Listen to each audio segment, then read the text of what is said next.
franquia Todo Mundo em Pânico tá cheia de cenas deletadas e hoje nós vamos analisar todas as cenas deletadas de Todo Mundo em Pânico 3. Lembrando que já postamos vídeos sobre as cenas deletadas de Todo Mundo em Pânico 1 e 2, então quando acabar esse vídeo aqui, corre lá pra conferir as outras. Oi, eu sou a Bianca. E eu sou a Vitória. E bem-vindos ao Show de Cinema. Antes de começar, já deixa o like no vídeo e se inscreve no canal. Também comenta o que você quer ver por aqui e corre pro nosso Instagram pra ficar mais próximo da gente. A primeira cena deletada que vamos falar, vemos o Jornal da Manhã com o Ross apresentando a principal matéria do dia. Ele chama a Cindy dizendo que ela tem as últimas informações de um suposto acidente em uma fábrica no centro da cidade. Aí corta pra Cindy no local, explicando que na verdade não aconteceu nenhum grande desastre, apenas um vazamento numa fábrica de óleo para bebês. Ela reforça ainda que ninguém foi afetado, exceto um grupo de estudantes do último ano da escola que estavam visitando o local. Só que aí já entra o humor exagerado de Todo Mundo em Pânico. A câmera mostra as meninas jogadas no gramado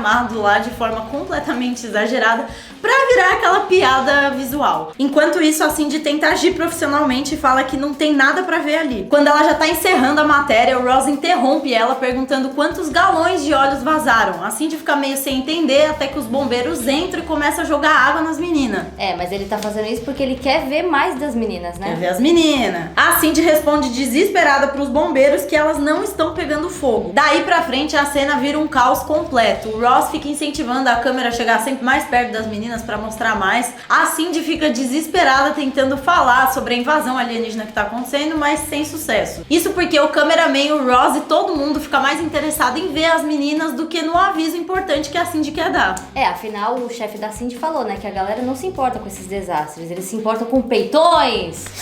Entendeu? Em uma outra cena a gente veria o Tom e o George tentando arrumar um trator. Só que quem tá botando a mão na massa é o Tom. O George tá ali só acelerando, né? Só pra fazer merda. E tudo dá errado. Tem alguma coisa ali que fica batendo direto na cara do Tom. E aí já dá pra ver que ele vai ficando cada vez mais irritado. E aí a situação piora, porque ele pega um paninho pra limpar o rosto, só que o pano tá cheio de graxa. E claro que tudo piora, porque uma pomba simplesmente caga na cara dele. Em uma outra cena a gente veria o Cody, sobrinho da Cindy, em um ângulo que parece que ele tá descabelando palhaço. E aí a Cindy aparecer e falar: ei, Cody, pelo menos fecha a porta do quarto. Tipo assim, vai pra um quarto, né? Só que na verdade, gente, ele tava só desenhando. Bom, aí ele mostra esse desenho do poço e ele ainda manda é aqui que ela fica. Nesse mesmo momento, começa a tocar um telefone. E aí a Cindy vai atender o telefone da casa e não é o telefone da casa que tá tocando. Então ela e o Cody começam a usar outros meios de comunicação porque eles não sabem o que tá tocando. Aí eu achei essa cena meio bunda, eu acho que podia tirar mesmo. Achei bunda, graças a Deus não tá. É, porque tem cenas, gente, vocês vão ver, que mereciam estar no filme. Muitas delas. Merecia o Oscar. Mas essa aqui, eu falei, não, que porcaria. Agora, uma das partes do filme que mais perdeu cena foi justamente aquele momento ali da batalha do rap. Isso porque a gente vai ver vários momentos que não foram incluídos no filme. Por exemplo, agora, a gente vai ver o Mahalik. Ele tá ali no palco, em vez dele começar apresentando, né, os rappers, ele começa a falar sobre um carro que tava estacionado. E não é qualquer comentário rápido. Ele descreve o carro inteiro, dá detalhe de tudo. Até falar que o pneu dele tá em cima de um carro branco. E a cena não para por aí. Ele pede para as pessoas também desligarem os seus aparelhos, né, pra não atrapalhar o show. E aí em seguida a gente iria pra aquela cena que a gente vê o George dentro do banheiro. E aqui a gente também veria mais cenas estranhas dele no banheiro. Por exemplo, ele começa a dançar de vários jeitos esquisitos, bem no estilo dele, todo desengonçado. Aí a cena segue pra aquilo que a gente já viu no corte final. A gente vê ele indo até um banheiro e vomitando em cima de um cara. Só que a cena não acabaria ali. Aqui a gente veria ele ouvindo um outro cara vomitando num box. Quando o cara sai, é um ator de comercial de sanduíche e o George reconhece ele na hora. Aí ele manda então foi assim que você emagreceu? E o cara pede pra ele não contar isso pra ninguém e depois ele começa a vomitar um sanduíche.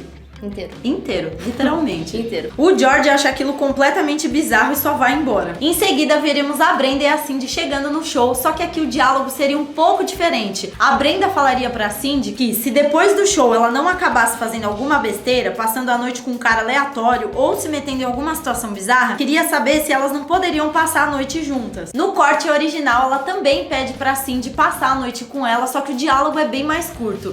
E aí a cena termina com a Brenda passando pelo detector de metais e aparecendo escrito limpa. E quando a Cindy passa, aparece nunca estive com um homem negro, mas tenho curiosidade. E é o melhor que depois o cara que da segurança, que é um cara negro, ele começa a se arrumar e ir na direção dela. Ah lá, tá vendo? Eles ficam tirando coisa boa do filme. Isso foi bom. Por que eles fazem isso? Ah não, gente. Depois a gente segue na batalha do rap. Vemos o Mahalia com o CJ e o George conversando pra ver um jeito do George ser mais imponente no palco. A única diferença da cena original é que aqui o CJ fala que o George precisa de um analfabeto pulando por aí, animando o público, e ainda menciona que não sabe ler. Então o Mahalia que diz que o CJ seria perfeito pra isso. O que é legal aqui é que a gente vai vendo que muitas dessas cenas estão no corte oficial, só que eles tiraram vários diálogos. Por exemplo, esse daqui tá lá. Só que eles tiraram essa parte que ele fica falando, né? Ah, você precisa de um cara que fique pulando o palco e não sei o que. Aí o Mahalia, você é perfeito pra isso. Então, tipo, esses diálogos, assim, curtos, eles tiraram. E aí faria diferença no filme, né? Seria engraçado. Ou eles alteraram pra uma coisa que, poxa... Mas nesse caso aqui eles só tiraram mesmo. Por exemplo, em outra parte do show existiriam cenas que trariam diálogos a mais. Entre elas, uma com o Simon de The X Factor, onde os rappers rebatem ele dizendo que tem sonhos e não vão aceitar esse tipo de fala. Aí uma garçonete aparece e ele fala pra ela emagrecer, só que tem um detalhe, ela é surda e responde usando língua de sinais. Depois disso, Simon provoca o Mahalia perguntando se ele prefere falar da mãe dele. E aí começa aquela clássica batalha Your Mama Jokes, que era muito popular nos Estados Unidos. Tipo aquela cena das branquelas, né? Sua mãe é tão velha, mas tão velha. Era muito popular, né? Era muito famoso. A gente fazia isso. É? De xingar a mãe? Não? Nunca xinguei a mãe de ninguém. Não de xingar a mãe necessariamente. Nunca xinguei a mãe de ninguém. Eu já. É basicamente uma disputa de insultos onde cada um tenta inventar a piada mais absurda possível sobre a mãe do outro. E antes do show a gente veria também uma cena onde o Mahalia queria preparar o George pra ele subir no palco, né? E aí ele iria até o George e mexeria num ponto da cabeça dele. E aí a boca do George abre sozinha e começa a tocar uma música com uma temática de parques de diversões. O Mahalia e o CJ acham aquilo completamente hilário e aí eles começam a fazer isso várias vezes, né? Eles até mencionam, olha só o que os brancos conseguem fazer. E pra fechar a piada, o Mahalia, que antes do George subir no palco, ele faz isso mais uma vez, porque assim, né, é isso, todo mundo em pânico faz piada 70 vezes da mesma coisa. E aí ele fica ativando aquela música com temática de parques de diversões e simplesmente continua rachando o bico. E assim, gente, sinceramente, o Mahalia e o CJ lembrou muito dois policiais que a gente faz aqui no canal, e se você é novo aqui, apresentamos a vocês os piores policiais desse Brasil, Marcelo e Renato. Oi, eu sou o Marcelo. Oi, eu sou o Marcelo. Você é o Renato. Eu sou o Renato. Nós estamos numa cena de um crime. Meu Deus, uma cena do crime? Sim, uma cena de um crime, por isso que chama cena de um crime. Não, peraí. Se é uma cena, como que é de crime? Que é uma cena de um crime. Não, mas se tem crime, não tem cena. Não, mas aqui é uma cena de um crime. Podem ter várias cenas, aqui é cena de um crime. Não, mas eu tô falando de outra cena. Essa cena de crime pra mim não faz sentido. Porque se é cena de crime, não é crime. Mas essa cena é de crime. Ela pode ser de crime. Ah, pode crer, faz sentido. E ali também a gente veria uma cena rapidinha da Cindy dando tchau pro George. Tipo, ele entra no palco, quer dizer, um pouquinho antes, né? Ele tá meio nos bastidores, aí ela tá meio assim, sabe? Isso não tá no filme. Numa próxima cena deletada, a gente veria o George queimando algumas coisas dele em um latão. E essa cena provavelmente aconteceria depois da cena da batalha do rap. O Tom aparece perguntando o que ele tá fazendo, e o George começa a desabafar, falando que não sabe rimar, que não é bom em nada, e que perdeu a única garota com quem ele realmente se importou. E aí o George menciona que ele trabalhou com doadores de órgãos. E aí ele tinha várias apêndices e ninguém queria, e ele tava chateado. Aí ele bota fogo nisso também. E aí a cena continua com esse humor completamente sem noção. A gente vê que o Tom acha uma foto do George com uma ovelha. Aí ele fica bravo, mas depois admite que a foto é boa e guarda no bolso. Gente, sinceramente, não entendo. E pra fechar, ele também levanta um tênis. Ele levanta assim um tênis que ele comprou esquisito e fala, e também porque eu comprei esse tênis?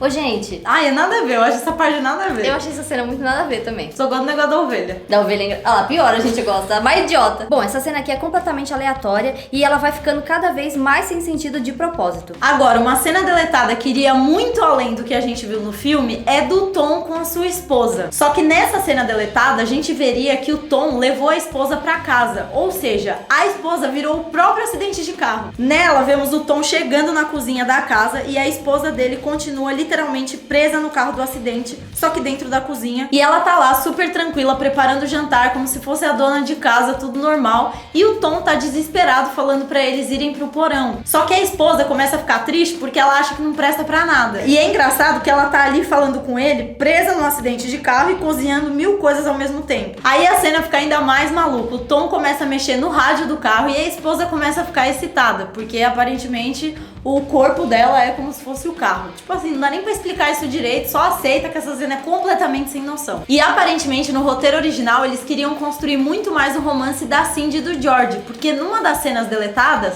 a gente vê eles finalmente saindo juntos. Nessa cena deletada a gente vê o George esperando a Cindy na porta do prédio dela, até que a Cindy chega correndo pedindo desculpa porque ela esqueceu o encontro deles. Depois a cena corta pros dois andando na rua e a Cindy tá muito assustada, e aí ela pergunta pro George o que ele faz quando ele fica muito assustado. O George responde super sério que caga nas calças. E a Cindy responde toda compreensiva que cada pessoa lida com seu medo de uma maneira diferente. Gente, eu adorei essa cena, juro. E é muito bom, né? Ah, eu cago nas calças. E a Cindy sendo a Cindy, né? Ela fica tipo, é verdade. Muito boa. E cara, não é por nada não, mas eu sou muito George, tipo, encontro, sabe? Você também caga nas calças? Não, que não fala nada com nada, fala tudo errado, faz tudo errado, sabe? Uns negócios assim. Mas quem não? Quem não, gente? Ah, sei lá. Ah, certeza, minha comida no dente. Vai. Mas aí a cena muda completamente, o George acaba ficando sério e fala pra Cindy que o que quer que esteja acontecendo, ela não precisa se preocupar porque ele tá com ela. A Cindy fica toda emocionada e pergunta, e se eu te dissesse que eu não tenho muito tempo? A gente tá indo porque já sabe o que vem aí. O George entra em desespero perguntando quanto tempo ele tem, se é muito ou pouco, e até pergunta se precisa falar mais rápido. Pra variar, ele entende tudo errado e aí a Cindy fala pra ele não falar mais nada e os dois acabam se beijando. Quanto tempo eu tenho que falar mais rápido? Isso é muito George. Ai, gente, o George é meu personagem favorito. Puta, é um dos meus favoritos. Nossa, também. eu amo ele, cara. É muito engraçado. Em outra cena deletada, nós veríamos um encontro entre os dois completamente aleatório. A Cindy estaria saindo do banheiro do trabalho dela e o chefe dela perguntaria pra ela se ela tem um tempo pra conversar. Só que a Cindy fala que não pode agora e pega um desentupidor e volta pro banheiro. Desculpa, eu vou parar de rir. Ela sai tipo, ai, Não posso falar agora. se tirar minha merda. Porque ela tá morrendo de medo. É, Entendeu? Ela caga no banheiro, não nas calças. Não nas calças. O chefe insiste dizendo que tem um homem querendo falar com a Cindy e quando a Cindy se vira é o Glench segurando uma agulha. A Cindy se assusta na hora e sai correndo desesperada. Enquanto a Cindy foge, ela recebe uma ligação de um cara misterioso falando: eu posso te guiar se você fizer exatamente o que eu mandar. Então a voz começa a dar instruções mandando ela virar corredores, entrar em sala e continuar correndo. Até o momento que ela encontra o George. E o mais engraçado aqui é que os dois começam a correr junto como se isso fosse completamente normal. A cena termina com o George falando que queria conversar com ela em um lugar mais tranquilo e a Cindy responde: eu conheço um lugar. Bom, aí também tem uma cena que parece que teria saído diretamente do filme Matrix, onde a gente vê que a Cindy encontra o Orfeu, que tá ali parado, né, numa janela com os braços pra trás. Só que quando o Orfeu vira, os braços dele estão na frente do corpo. Depois disso, ele fala pra Cindy que o destino dela... Gente, essa cena é muito boa, né? É muito boa. Depois disso, ele fala que o destino dela foi traçado. E aí ele aponta umas cadeiras pra ela se sentar lá. Só que, claro, sendo Todo Mundo em Pânico 3, no momento que ela senta, faz um barulho de pum, né? E ela imediatamente fica toda sem graça falando que foi a cadeira. Quem nunca, né? Só que aí quando o Orfeu senta, também faz o barulho. E aqui a gente vê que essa cena eles refizeram no corte oficial, né? Porque lá também, só que é com a Xaníqua. Já que a Cindy senta, aí ela fala: ah, foi a cadeira. Aí a Xaníqua senta e aí faz um punzão, né? Aí ela, sim. A gente tem problema com piada de pum. Eu não sei se vocês já perceberam. Acho que quem tá aqui no canal faz um tempinho já deve ter percebido. A gente ri. Esse é o problema. Piada de pum é foda, mano. É, a gente ri. Mas eu ia falar, aqui ainda seria mais discreto, porque quando o Orfeu senta, você faz um... É, eu gosto mais da outra. A outra é muito melhor. Sim. Bom, aí o Orfeu começa aquele discurso todo no estilo Matrix. Enquanto ele tá falando, dá pra ouvir uma voz de fundo. O Orfeu tenta ignorar e continua o discurso super sério, mas aí a Xaníqua aparece cortando completamente o clima. Ela pergunta o que ele tá fazendo ali, já que ele deveria estar limpando a garagem, né? E aí ele fica tipo, eu tô profetizando, tipo, me deixe em paz. Só que aí eles começam uma discussão de casal ali mesmo. E aí fica melhor, porque a Xaníqua chama ele de Darnell, que deve ser o nome dele original. E ele responde indignado: eu não sou o Darnell, eu sou o Orfeu. Só que aí a discussão continua, né? Porque aí quando a Shaniqua percebe que a Cindy tá ali, aí ela fala, e quem chama essa Britney pra estar aqui? Só que aí o Orfeu responde que a Cindy é a escolhida. E aí a Shaniqua manda... É engraçado, né? Que a escolhida é sempre uma mulher loira e branca.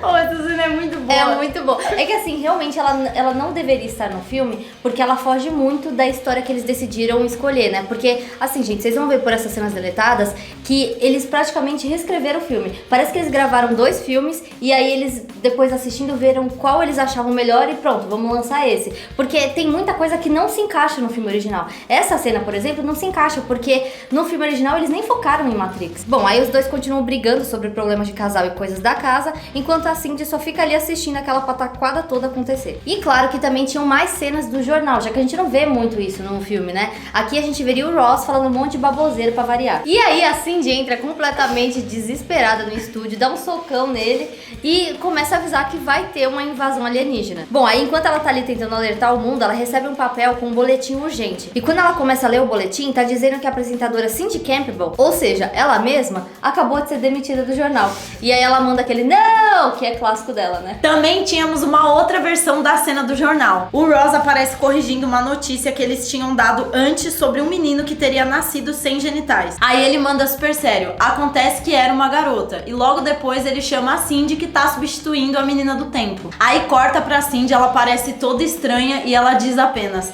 7 dias. Isso porque ela já deve ter visto a fita e recebeu a ligação da Samara dizendo que ela vai morrer daqui 7 dias. É, ela deve estar toda traumatizada, né? Então ela tá só, tipo, 7 dias. Então a Cindy tenta continuar falando sobre a previsão do tempo normalmente. Então ela fala segunda, terça. Só que conforme vai chegando perto da quarta-feira, ela começa a ficar cada vez mais nervosa. Porque na cabeça dela, os 7 dias estão acabando. Quando ela chega no sábado, a previsão vira um surto. Ela fala que algo tá vindo na direção dela como um trem desgovernado. E que ela não consegue respirar, completamente desesperada ao vivo. E quando o Ross pergunta pra ela sobre o domingo, aí a coisa muda completamente. Ela fala, é só vazio. Porque provavelmente ela já vai estar mortinha da Silva. Bom, aí o filme ainda jogaria a Cindy em mais uma referência do filme O Chamado. A gente veria a Cindy em uma balsa, igual a Rachel pega no filme do Chamado. Dá pra ver que ela tá toda assustada e claramente pensando na fita da Samara. Tabita.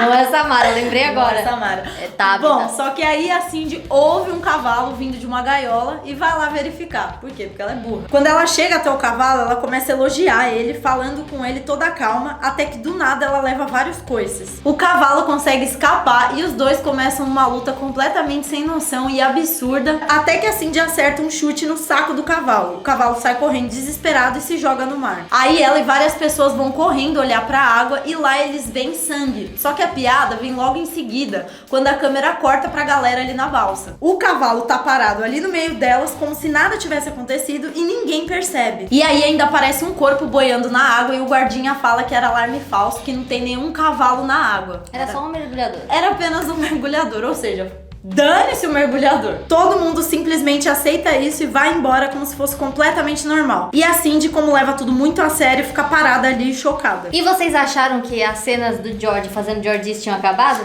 Jamais, porque aqui a gente vê ele e o Tom colocando tábuas de madeira na janela pra proteger da invasão, né? Quando eles terminam, o Tom parabeniza o George por ter achado tanta madeira, né? E por ter sido tão eficiente. Tipo, caraca, você achou muitas madeiras, obrigada. Só que aí ele olha pro outro lado da casa e simplesmente não tem mais parede. O Tom percebe então que o George tava arrancando madeiras do outro lado da casa pra proteger o outro lado, ou seja, desprotegendo um lado e protegendo o outro.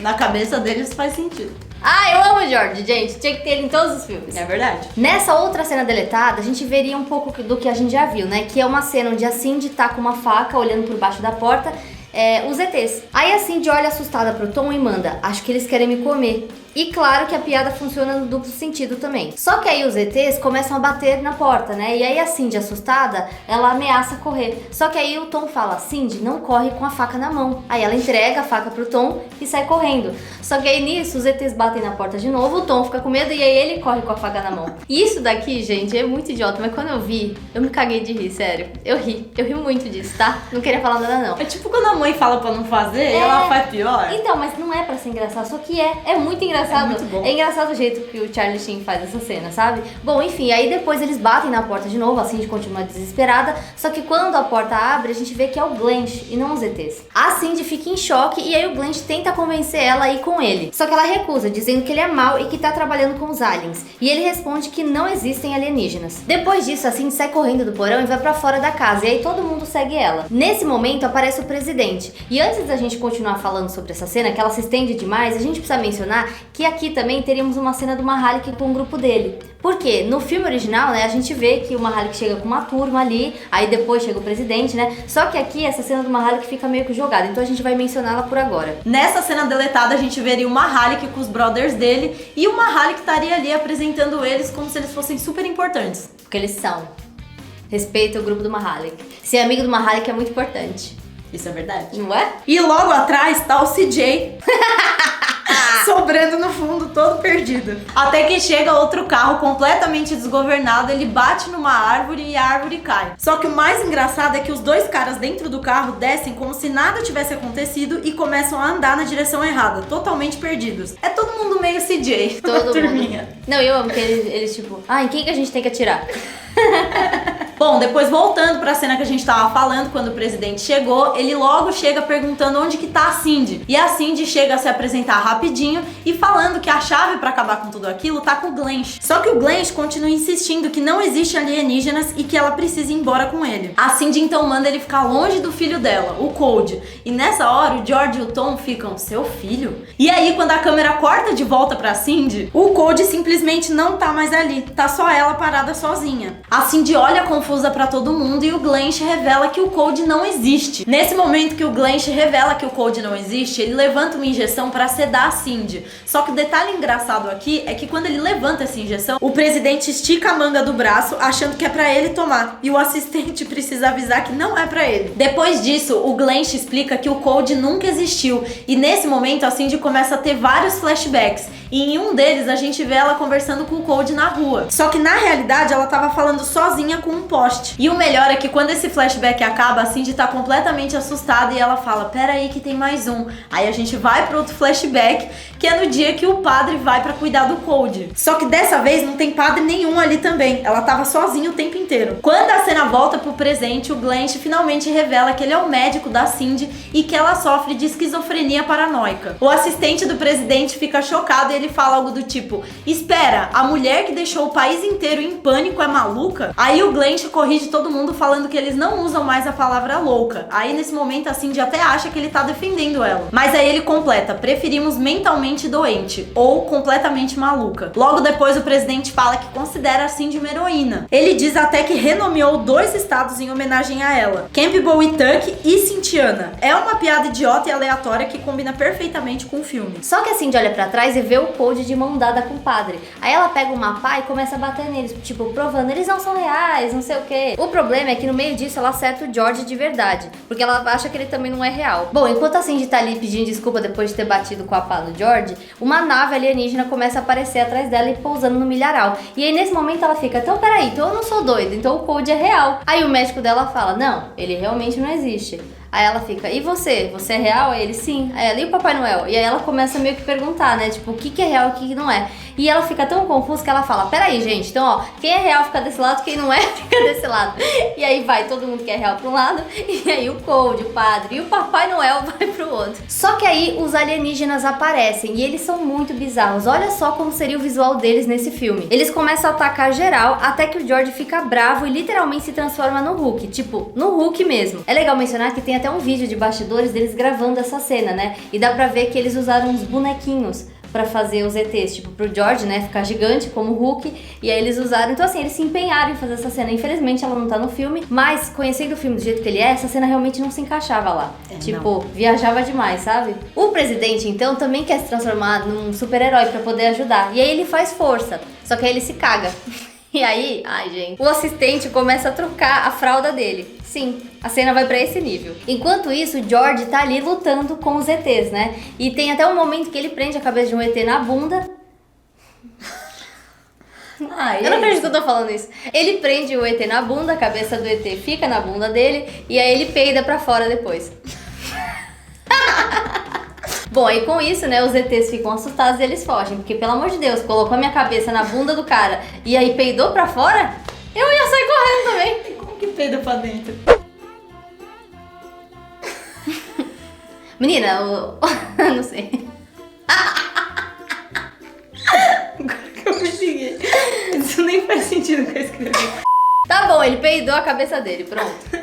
E vamos falar dos ET, como que era esquisito A gente isso? não falou muito. Gente, esses ETs aqui, o que vocês acham deles? Obviamente, olhando em comparação com esses mini Hulk azul aqui, eu prefiro do filme original. Que também é uma bosta, mas é melhor do que esse. A Cindy então entra na casa porque vê uma luz branca vindo de um quarto. Lá dentro, a fita da Tabitha tá passando na televisão e a Tabitha já tá esperando a Cindy. A Tabitha começa a estrangular a Cindy, mas a Cindy desaparece igual o Neo de Matrix. Eu amei saber que teriam mais cenas da Tabitha também, porque no filme tem pouca. É verdade. Acho que é só a cena final, não é? Aqui tem muita. Ah, não, tem a cena da Brenda também lutando com ela, mas aqui teria mais. Depois disso, a Cindy encontraria a tia Shaniqua, que revela que ela é a escolhida. Ela fala algo do tipo, se você acreditar, você vai prevalecer. Então a Shaniqua leva a Cindy pra outro lugar e fala que se ela realmente é a escolhida, eles precisam preparar ela. E aí o Orfeu aparece no topo de uma escada. Ele desce todo dramático, só que dá pra ver claramente os fios segurando ele. E sinceramente, talvez eles até tirariam esses fios na pós-produção, né? Só que sendo todo mundo em pânico, talvez isso foi proposital. De repente eles deixariam, igual Todo Mundo em Pânico 2, que a gente também falou que tinha uma cena lá que dava pra ver os fios segurando a Cindy.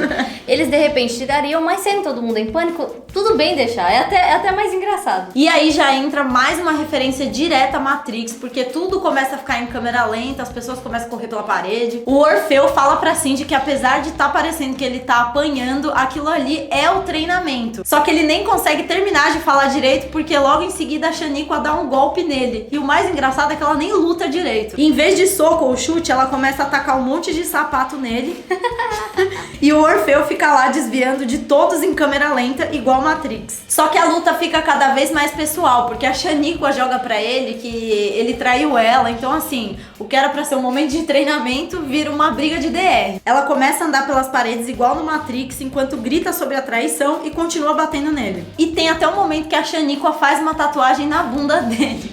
Mas aí, quando finalmente toda essa pataquada acaba, a Shaniqua fala pra Cindy, pronto, agora você está pronto. Seu treinamento acabou. O mais hilário é que a Cindy não fez absolutamente nada. Ela só ficou lá observando os dois brigarem. Depois disso, a gente vê que a Cindy vai pra um cenário todo Matrix, assim, e incluindo a própria roupa dela, né? Já que ela tá com uma roupa toda grudada no corpo. E essa cena faz tudo parecer mais confortável ainda. Porque enquanto ela anda, começam vários barulhinhos estranhos da roupa rangendo. E ela fica claramente sem conseguir se mexer direito. E aí aparece a Tabitha e ela começa, né, a lutar com a Tabitha e desviando, igual Matrix, gente, tipo, ela fica desviando dos golpes, assim como se ela fosse uma personagem de filme de ação. Tem até um momento em que ela quebra a quarta parede e fica tudo muito engraçado. Só que aí quando ela consegue derrotar essa Tabitha, aparecem outras milhares de Tabithas. E ela percebe que vai ter que lutar com todas elas. Só que aí é legal porque tem uma hora que toca o telefone e aí todas as Tabithas param, atendem o telefone e uma delas fala, 7 dias. Entendeu? Porque mesmo ali lutando, o trabalho não para. Tem que trabalhar. Tem que trabalhar pra pagar as contas do poço. A Cindy então pega um poste que tem ali no cenário e começa a bater em todas elas. Ela fica girando assim que nem Blade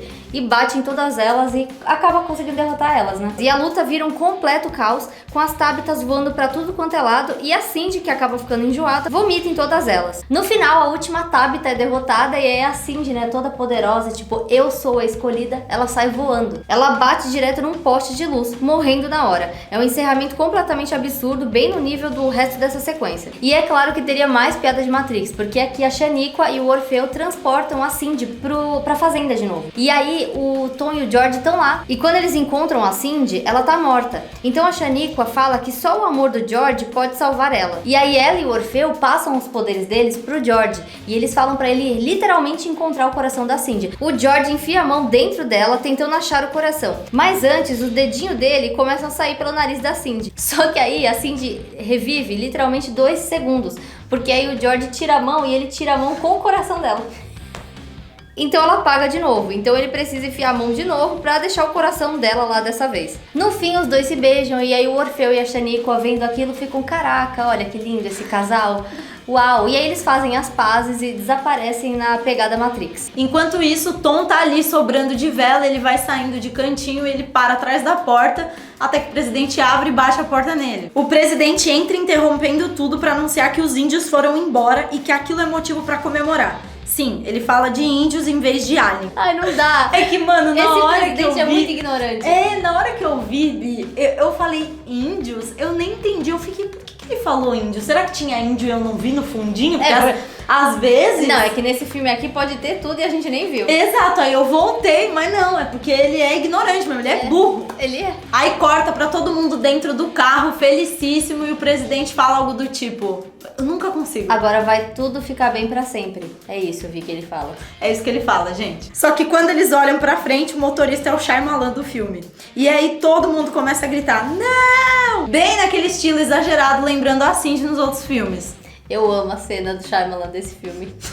Que ele vai dar ré, aí ele faz assim e ele vai pra frente. Assim como nos filmes anteriores, aqui a gente também saberia quem atropelou o Cody no final do filme. Na cena deletada daria pra ver que o responsável foi o Michael Jackson. Aqui a gente vê mais uma vez que eles tinham um hiperfoco no Michael Jackson, né? É impressionante. E eu gosto de ver quem que atropelou. Tipo, eu acho que essa é a graça dos filmes, sabe? Eles sempre revelarem pra gente quem foi o culpado, já que acho que só no 2 que a gente vê quem que foi, né? Gente, eu sou obcecada pelas cenas deletadas de Todo Mundo em Pânico. Eu acho tudo muito bom. A gente quer saber de vocês, se vocês já conheciam, se vocês já tinham visto, ou se foi a primeira vez que vocês viram. Comenta aí. E é isso, um beijo, até o próximo vídeo. Tchau!